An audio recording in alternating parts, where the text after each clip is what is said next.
नमस्कार श्रोताओं, आज न्यूज डेस्क पर मैं हूं रेडियो सखी माधवी। सबसे पहले शिक्षक दिवस पर सभी शिक्षकों को हमारी ओर से हार्दिक शुभकामनाएं। और इसी संबंध में हम आपको बताना भी चाहेंगे, शिक्षक दिवस के उपलक्ष्य में नई दिल्ली के विज्ञान भवन में माननीय राष्ट्रपति श्रीमती द्रौपदी मुर्मू द्वारा अध्यापकों को आज राष्ट्रीय पुरस्कार वितरित किए जाएंगे। इस समारोह का सीधा प्रसारण हम आपके लिए शाम 4:10 पर आकाशवाणी दिल्ली से रिले करेंगे। और अब चलते हैं समाचारों की ओर। उपराज्यपाल मनोज सिन्हा ने शिक्षकों को शिक्षक दिवस की शुभकामनाएं दी हैं। उन्होंने महान शिक्षाविद व पूर्व राष्ट्रपति डॉक्टर सर्वपल्ली राधाकृष्णन को उनकी जयंती पर श्रद्धांजलि दी।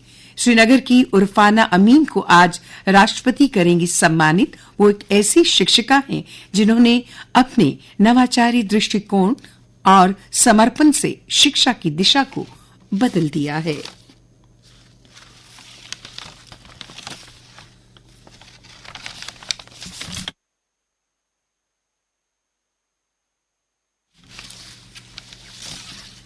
दूसरे चरण के नामांकन का आज अंतिम दिन।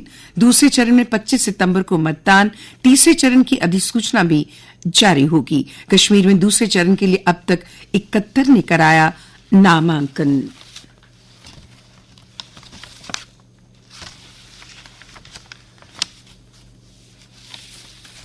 आठ माह में 150 युवा हेरोइन से मरे, माताएं तड़प रही, घर उजड़ रहे। पंजाब की तरह जम्मू भी चिट्टे की चपेट में।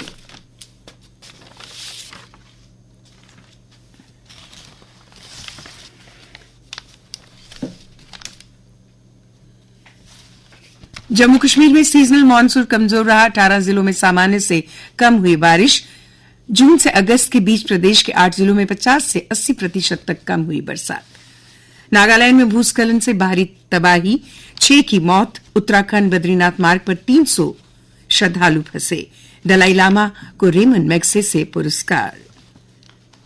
भारतीय सेना के सहयोग से पहली बार लद्दाख के लेह के वारीला में 17 सितंबर से होने जा रहे हिम ड्रोन ए थान 2 हिमटेक कार्यक्रमों में देश में उच्चतम इलाकों के जरूरतों को ध्यान में रखकर बनाए गए आधुनिक ड्रोन अपनी ताकत दिखाएंगे।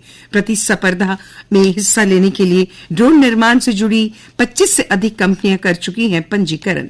लेह के वारीला में 1,70,429 फीट की ऊंचाई पर उड़ान भर अपनी क्षमताओं का करेंगी प्रदर्शन।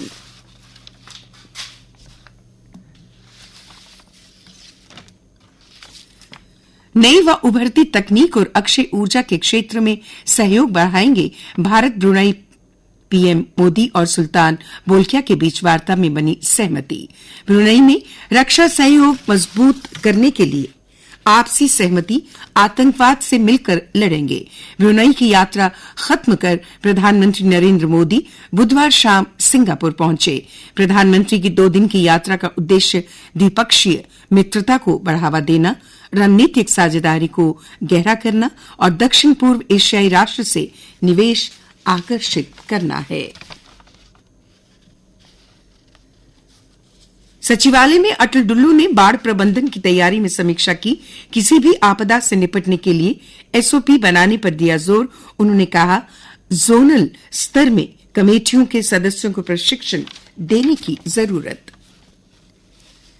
हरविंदर को सोना, सचिन को चांदी। पैरालंपिक पदकों के लिहाज से भारत का सर्वश्रेष्ठ प्रदर्शन। पीएम मोदी ने दी बधाई। विस्तृत जानकारी आपको खेल के पन्नों से हासिल होगी। चिंताजनक प्लास्टिक कचरा पैदा करने में भारत दुनिया में सबसे आगे। देश में एक साल में 1.02 करोड़ टन पैदा होता है प्लास्टिक कचरा। और अब अन्य समाचारों के साथ मेरी सहयोगी श्रुति। धन्यवाद माधवी। भारतीय रेलवे आगामी त्योहारों पर साप्ताहिक स्पेशल ट्रेनें चलाएगा। जम्मू से कोलकाता और बरौनी के लिए ये स्पेशल ट्रेन शुरू होगी। इसमें जम्मू तवी कोलकाता स्पेशल ट्रेन 8 अक्टूबर से 12 नवंबर के बीच प्रत्येक मंगलवार को चलाई जाएगी। शहर में जहां डेंगू के मामले आएंगे उसी जगह पर होगा फॉगिंग स्प्रे। डेंगू से बचाव के लिए कचरा ऑटो के माध्यम से जागरूकता संदेश दिया जाएगा। जिला की विधानसभा सीटों पर होने वाले चुनाव को लेकर बुधवार को जिलाधिकारी जम्मू ने समीक्षा की। उन्होंने स्टैटिक सर्वेलेंस टीमों और फाइलिंग टीमों के कामकाज का विस्तृत मूल्यांकन किया। प्रदेश में तीसरे चरण में होने जा रहे विधानसभा चुनावों की आधी सूचना वीरवार यानी आज से शुरू होगी। इसके साथ ही नामांकन प्रक्रिया का भी आगाज होगा। इसके लिए कठुआ में कालीबाड़ी से नेहर चौक पर रूट डायवर्जन रहेगा। महाराजा हरि सिंह की जयंती पर 23 सितंबर को निकाली जाएगी रैली। जम्मू के बंतलाव से महारैली निकाल महाराजा हरि सिंह को श्रद्धांजलि अर्पित की जाएगी। 127 में से 117 प्रोजेक्ट पूरे कर जम्मू शहर अब स्मार्ट सिटी बनने के करीब है। शेष 10 प्रोजेक्ट पर तेजी से काम चल रहा है और अभी तक 3016 करोड़ रुपए खर्च हो चुके हैं।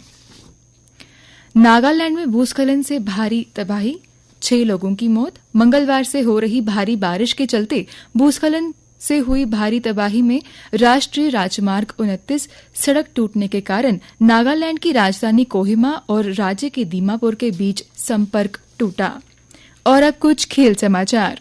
प्रधानमंत्री नरेंद्र मोदी ने फोन पर पेरिस पैरालंपिक खेलों के पदक विजेताओं को बधाई देते हुए कहा कि उन्होंने देश के युवाओं को प्रेरित किया है।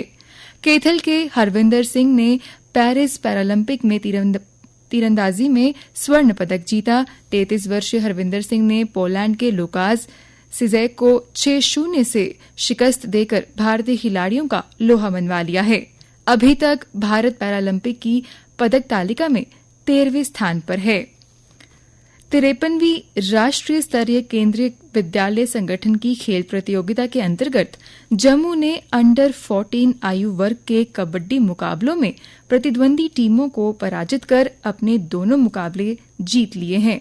वहीं हॉकी मुकाबले चेन्नई और जयपुर ने जीत हासिल की। दिसंबर 2022 में सड़क दुर्घटना में घायल होने के बाद पहली बार लंबी अवधि के प्रारूप में वापसी करेंगे विकेटकीपर बल्लेबाज ऋषभ पंत। बंगलुरु और अनंतपुर में शुरू हो रहे क्रिकेट टूर्नामेंट में दिखाई देंगे। और अब मौसम की जानकारी। मौसम विभाग के अनुसार जम्मू कश्मीर में मानसून सीजन की देरी के कारण आगामी दिनों में बारिश की संभावना। समाचार पत्रों के अनुसार आज शहर में आंशिक तौर पर बादल छाए रहेंगे। प्रदेश में कल अधिकतम तापमान 33 डिग्री सेल्सियस और न्यूनतम तापमान 22 डिग्री सेल्सियस रिकॉर्ड किया गया। आज सूर्यास्त शाम 6:50 पर होगा और कल यानी शुक्रवार को सूर्योदय 6:11 पर होगा।